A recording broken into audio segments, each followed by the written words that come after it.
ओम सद्गुरुवे नमः। बंधुओं, आज के जीवन में जो समझने वाली बातें हैं, इस संदर्भ में आगे कहने से पहले, चूंकि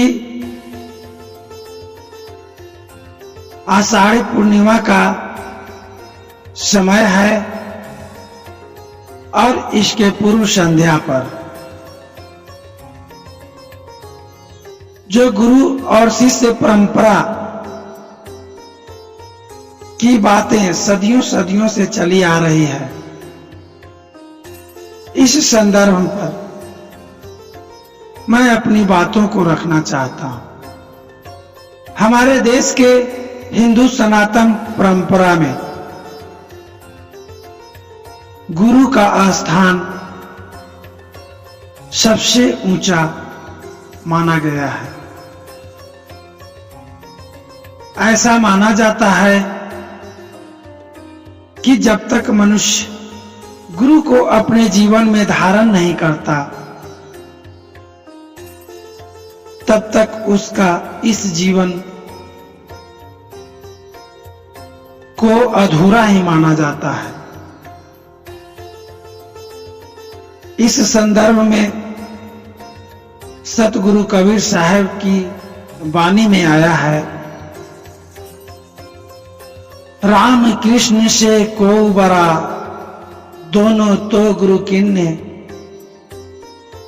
तीन लोक के वे धनी, जो गुरु आगे आधीन। जो व्यक्ति अपने जीवन में गुरु को अपनाता है, उनके आदेश, संदेश और निर्देशों का पालन करता है, उसका जीवन भव से पार हो जाता है। तो समझने वाली बात यही है कि आखिर मनुष्य को अपने जीवन में गुरु की आवश्यकता क्यों पड़ी? क्यों लोगों ने गुरु को श्रेष्ठ माना? तो चूंकि मनुष्य जन्म लेने के बाद उसे ज्ञान नहीं था, तब गुरु महाराज ने बतलाया, भक्ति के बारे में,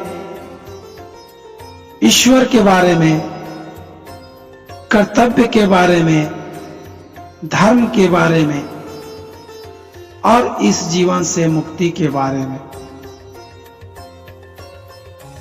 तो जब मनुष्य अपने जीवन में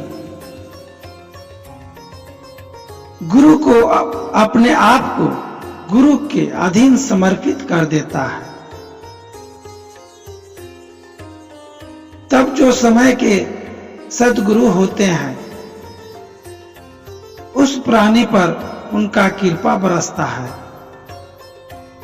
और उस महान कृपा के बदौलत वह मानव से मानव महामानव बन जाता है। उसकी समझ, उसका सोच और उसके जीवन में इस तरह से परिवर्तन आते हैं कि जो उसके अंदर भ्रम का जाल फैला हुआ रहता है, उस चीज को समझ पाता है, अपने आप को जान पाता है, इस जीवन में जन्म लेने का उद्देश्य और अपने कर्तव्यों को जान पाता है। तो यहां समझने वाली बात यही है कि गुरु शिष्य की परंपरा जो सदियों से चली आ रही है, यह मिथ्या नहीं हो सकता, क्योंकि जो बातें आज से हजारों वर्ष पहले थी, वही बातें आज भी चल रही है, पर इन बातों को समय के सद्गुरु समय काल और खंड के अनुसार तरह तरह के उदाहरण स्वरूप समझाने का प्रयास करते हैं। तो आज के जीवन में गुरु महाराज के प्रति कृतज्ञता, उनका आभार व्यक्त करना, उनकी सेवा करना हम मनुष्यों का परम कर्तव्य ही नहीं, सौभाग्य होना चाहिए। जो मनुष्य अपने इस जीवन में गुरु से नाता जोड़ लेता है, उसको उस जीवन के सारे लक्ष्य और उद्देश्यों की प्राप्ति हो जाती है।